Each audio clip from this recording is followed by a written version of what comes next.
Les musulmans sont l'un des groupes les plus discutés de l'islam. Les différences entre les musulmans chiites et sunnites font l'objet de nombreux débats. Mais qu'est-ce qui sépare réellement ces deux groupes et qu'est-ce qui les a maintenus distincts pendant des siècles? Aujourd'hui, nous allons nous plonger dans cette histoire et découvrir les principales différences et similitudes entre les musulmans chiites et sunnites. Si les sunnites représentent la majorité de la population musulmane mondiale, les chiites jouent toujours un rôle majeur dans le monde musulman. Malgré les différences, les deux groupes partagent un lien profond avec les mêmes croyances fondamentales de l'islam. Entrons dans les détails et explorons le monde fascinant des musulmans chiites et sunnites. La scission entre les musulmans chiites et sunnites remonte à plus d'un 400 ans, juste après la mort du prophète Mahomet. Après la mort du prophète Mahomet en 632, une lutte de pouvoir s'est engagée qui a façonné le cours de l'histoire de l'islam. Lorsque le prophète est décédé, il n'a pas laissé d'instructions claires quant à la personne qui devait prendre la tête de la communauté musulmane. Cela a donné lieu à des désaccords importants. Le groupe le plus important de musulmans pensait que la direction devait être confiée à une personne choisie par consensus. Il soutenait Abu Bakr, un proche compagnon du prophète,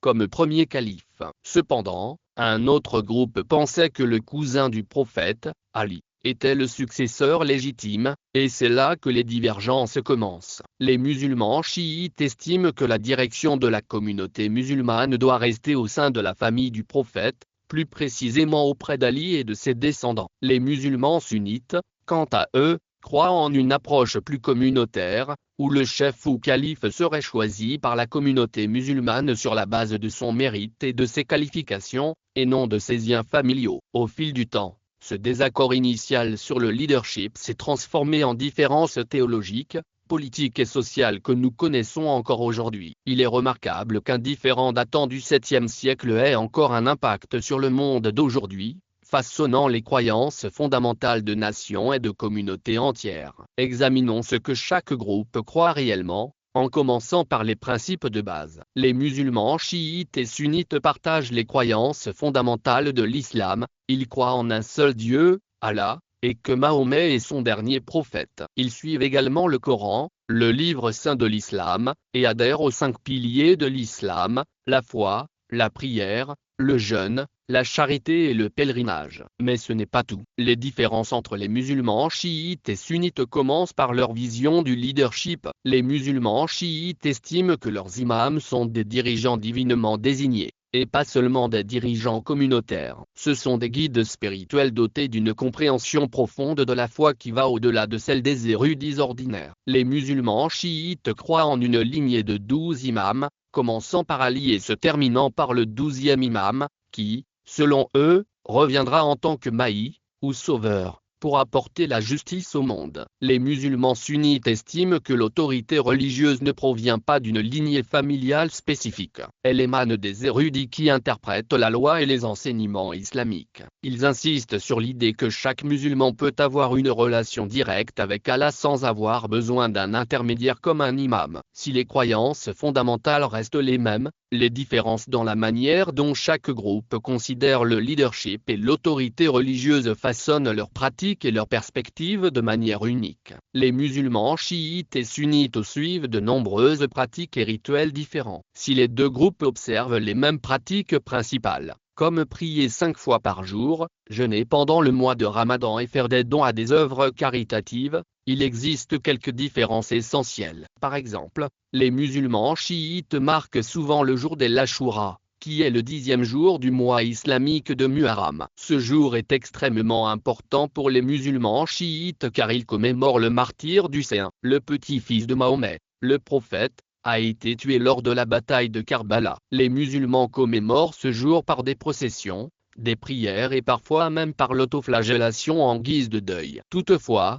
cette pratique est controversée et de nombreux érudits chiites la découragent ou l'interdisent. Tous les musulmans chiites n'y participent pas et beaucoup préfèrent des formes de deuil symboliques ou non violentes. Les sunnites connaissent également l'Ashura, mais ne l'observent pas avec les mêmes rituels. Ils se concentrent plutôt sur le jeûne. Une autre grande différence réside dans la manière dont les prières sont accomplies. Les musulmans des deux groupes prient 5 fois par jour. Ils combinent souvent certaines prières de manière à pouvoir prier 3 fois par jour tout en accomplissant les 5 prières obligatoires. Les sunnites, en revanche, séparent strictement les prières et les font à des heures précises. Malgré ces différences, les pratiques quotidiennes d'adoration, de dévotion et de charité sont essentielles pour les deux groupes. Ces variations subtiles dans la manière dont ils accomplissent leurs rituels ajoutent des couches d'identité et de tradition. Répartition géographique. Les musulmans sunnites sont largement majoritaires,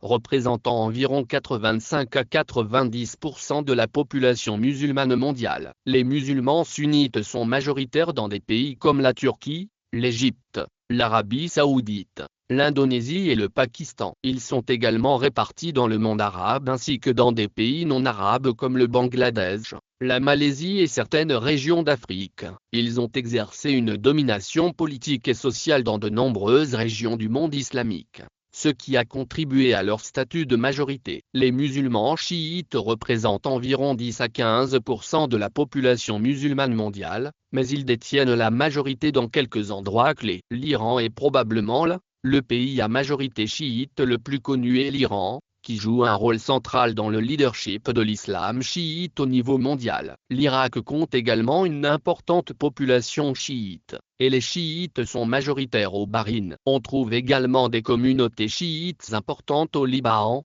au Yémen et dans certaines régions du Pakistan et de l'Afghanistan. Il est important de noter que dans de nombreux pays à majorité sunnite, les musulmans chiites sont minoritaires, ce qui a conduit historiquement à des tensions et, dans certains cas, à des persécutions. Malgré ces divisions, de nombreuses communautés vivent côte à côte, partageant des valeurs similaires. Malgré la division géographique entre les musulmans sunnites et chiites, ils ont réussi à coexister pacifiquement dans de nombreux pays à travers le monde. Cependant, lorsqu'il s'agit de leadership religieux, les deux groupes ont suivi des voies différentes. Pour les musulmans chiites, le concept d'imam est au cœur de leur système de croyance. Pour eux, l'imam est plus qu'un simple chef religieux, c'est une personne divinement désignée et dotée d'une autorité spirituelle qui lui vient directement d'Allah.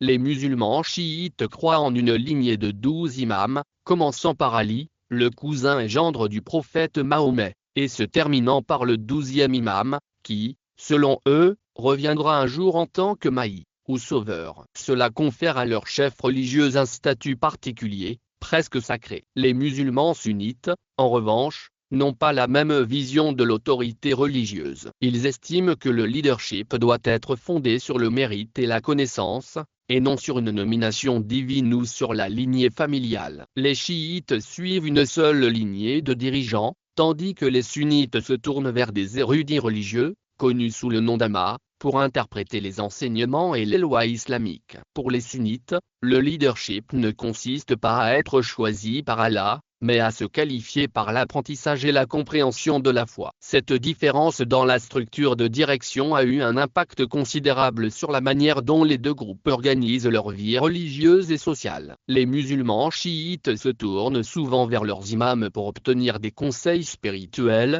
tandis que les musulmans sunnites s'appuient davantage sur l'interprétation des textes religieux par une communauté plus large d'érudits. Les musulmans chiites et sunnites suivent tous deux le Coran et les hadiths, qui sont des recueils de paroles et d'actions du prophète Mahomet. Toutefois, ils diffèrent dans leur interprétation de ces textes. Les musulmans sunnites mettent l'accent sur l'interprétation littérale du Coran et des hadiths, en se concentrant sur le sens direct des textes. Leurs érudits, ou ulamas, étudient et analysent les écritures pour guider la vie quotidienne et la pratique religieuse. Les sunnites s'appuient fortement sur le consensus de leurs érudits religieux lorsqu'il s'agit d'interpréter la loi islamique. Les chiites accordent plus d'importance aux significations symboliques et ésotériques des écritures auxquelles ils croient, ce qui est un facteur clé du maintien de l'uniformité de leurs enseignements. Ils pensent que leurs imams ont une compréhension profonde et cachée du Coran qui va au-delà de ce qui peut être compris par l'interprétation littérale. Les érudits chiites s'attachent à découvrir ces couches de signification plus profondes qui,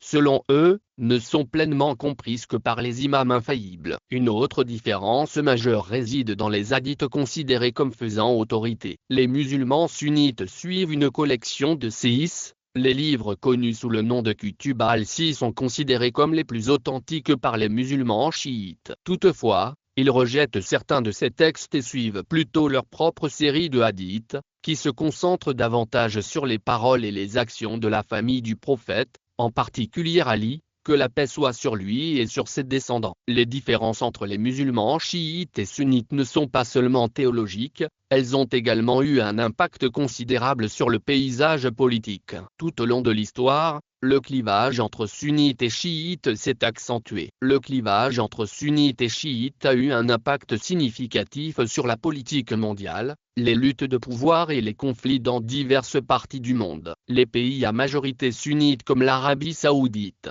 la Turquie et l'Égypte ont souvent exercé une domination politique, tandis que les régions à majorité chiite comme l'Iran ont joué un rôle plus oppositionnel. Dans les pays où les musulmans chiites sont minoritaires, comme l'Arabie saoudite ou le Pakistan, ils ont souvent été confrontés à une marginalisation politique et sociale. Cela a conduit à des tensions et, parfois, à des violences, comme on l'a vu dans des pays comme l'Irak et le Liban. Le pouvoir politique est souvent partagé entre les groupes sunnites et chiites, ce qui entraîne un équilibre délicat des pouvoirs et parfois des conflits. Inversement, dans les pays à majorité chiite comme l'Iran, les musulmans sunnites peuvent se retrouver en minorité et être confrontés à des défis similaires. L'Iran est devenu une plaque tournante de la pensée et du leadership politique chiite, influençant les mouvements chiites dans tout le Moyen-Orient. Malgré ces différences, il est important de noter que de nombreuses communautés chiites et sunnites vivent en paix. Elles vivent côte à côte et les dynamiques sociopolitiques varient en fonction du pays et du contexte historique. Les luttes politiques ne sont pas toujours directement liées aux différences religieuses, mais ces divisions jouent un rôle important dans le paysage politique de nombreuses régions. Bien que les différences entre les musulmans chiites et sunnites soient importantes, il est essentiel de comprendre que les deux groupes sont unis sous l'égide plus large de l'islam. Malgré les tensions historiques et politiques, la plupart des musulmans s'identifient simplement comme musulmans sans mettre l'accent sur l'étiquette sunnite ou chiite. En fin de compte, la grande majorité des musulmans chiites et sunnites se considèrent comme des frères et sœurs dans la foi, unis dans leur dévouement à Allah et aux enseignements de l'islam. C'est la clé pour comprendre les différences et les similitudes entre les musulmans chiites et sunnites. Leurs interprétations du leadership, des textes religieux et des rituels peuvent différer, mais les deux groupes suivent les mêmes principes essentiels de l'islam. Ces différences, enracinées dans l'histoire et la politique, ont profondément façonné le monde islamique. Mais elles n'effacent pas le fondement commun de la foi qui les unit. Si vous avez trouvé cette vidéo intéressante, n'oubliez pas d'aimer, de commenter et de vous abonner pour en savoir plus. Restez curieux, et nous vous donnons rendez-vous dans la prochaine vidéo pour découvrir d'autres